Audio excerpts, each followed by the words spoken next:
Alright, another engine night here. There's a little dirt bike over there. Say, buddy. Hey, Tubes. And over here we got Mike. Mike didn't even say hi. He came in and went right to the machine. That's it. How you doing? Nah, he always says hi. What's going on, buddy? I remember last time we were here, you finished this up and you said you wanted to straighten the thing, but you had a change of heart. Well, right now it's still oversized. Our target is 11/16, so it's not quite there yet. So before we get this down to size, I do want to straighten the crank. Now, before I straighten the crank, I also want to turn this built-up side down to a bit oversized, so I have some smooth surfaces to indicate off of. Now, you remember that we had about 7 thousandths worth of, I guess not out of round, but worth Warpage. of offset. Yeah, Right, exactly. yeah, So, right. and that's likely not anywhere. Well, it could be in this section of the crankshaft, but it's probably unlikely that it is. It's probably warping that occurred in the final edge here when it was welded. So the centers technically aren't center anymore. Mm-hmm. So what we're gonna do, like I said, I'm gonna flip this around, get this shaped up, and then decide how I want to go. Once I get some true sides here, then I can decide if I want to kind of split the difference with flexing the crank a little bit and get it an average straightness, I guess you could say. Right. And then once I get to that point, You know what they said that when they try to do that with something, instead of getting it level, they say get it true. Get it true. Because you're never going to get it level. So Okay. that's pretty much what you want to do. well, yeah, more or less. Once I get these bearing surfaces here to run without any movement, then I could take my final passes on these two surfaces, and they should be square or concentric, or however you want to say it, to these surfaces. So that's You know the what? plan. Somebody left me a comment. They had a crank straightened once from a professional, Yeah. and they said it could be out 7 thousandths. Is that a So fact? yeah, that's Briggs tolerance. So we're within Briggs tolerance, Okay. but not our tolerance. No, So- definitely not. All right, go ahead. You know what? I'll go get the arbor in case you got to bend it Okay. instead of messing with that press. All right. Yeah, I'm keeping my eye on Mike over here because he does stuff and just keeps going. I think right now he's making a dog because I don't have any lathe dogs. Yeah, I'm just making an attachment that will clamp onto that shaft, and that I can use the 2 bolts and kind of use them as set screws on the shaft, so I don't have that hose clamp. Yeah. That hose clamp mess. Yeah, That we had yeah, last you week, know it worked, you know. but this is a more permanent way of going. So. Yeah, it's less dangerous. Yeah. So that's all. All right, keep going, buddy. All right. I just want to let these guys know what you're doing. They seen you with the welder, and That. they wanted to know. All right, as you were. It's like the pizza boy made it. All right. Put it right there. Okay, we'll fit right there on the chair. There you go. Until we figure something out. All right. I'm going to shut you guys down while we have dinner. Let's see how my head machinist is doing over here.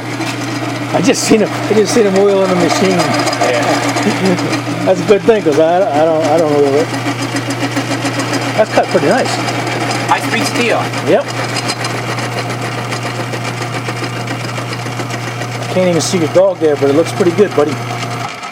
Yeah, Oh. it's still dangerous. Yeah, But not it's- as bad as that. It's a little bit less than the hose clamp operation. Yeah. So, Well, next time we go to a show, pick one up. yeah, exactly. Next time we come across one.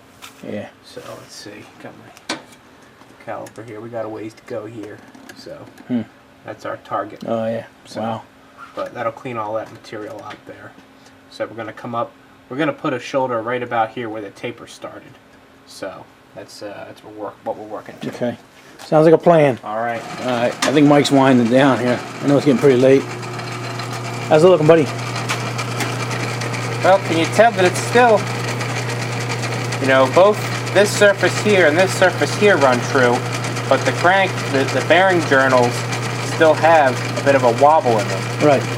Well, we didn't try to take nothing out yet. Exactly. So that's going to be the project next time is Straighten out. determine. Well, it's probably not the crankshaft here between this surface and this surface. This section is probably not bent. Mm-hmm. It's probably fine. So the key, what we have to do is we've got to make these surfaces all match. As far as, we know they're concentric, but they're just offset by whatever amount we had, 7 thousandths. So we've got to figure out a way to turn these surfaces to match these. So did you see that when I had it? Can you see that? Just barely. That little oscillation there? I can feel it. Yeah. And I can see it. Yeah. So, but you see, this is true right here. And this is true. True. That's wrong. All right. Well, at least we got it cut down to damn near where we need it. Right, right. Actually, we're probably done with the center. I'm going to take this center out real quick, and I'm curious if I can now clamp on the bearing journal right in the chuck. I don't know if I'm going to be able to or not. Maybe. I think. Well, yeah, no. I think you're pretty deep in there. Oh no. No, not just quite. You just miss it. Yeah. So maybe the other side. Well, no, it's the same size. Yeah. Oh, is it? Well, it's same thickness. Well, yeah. The problem is this diameter isn't going to fit through your headstock there. So okay. We're going to have to come up with a bit of a creative way to hold that in order to turn these so that it's all straight and true. Yeah. So next week. Yeah. Yeah, we're overthinking it. Like I say, it's within Briggs' tolerance, but it's not within our tolerance. No, it's not. All right. Well, yeah, we got a lot done tonight. So what do you say? Oh, look at what's going on over here. Enough of this. And over there. Later. All right. All right, Mike. What do you say? Enough of this. All right, tubes.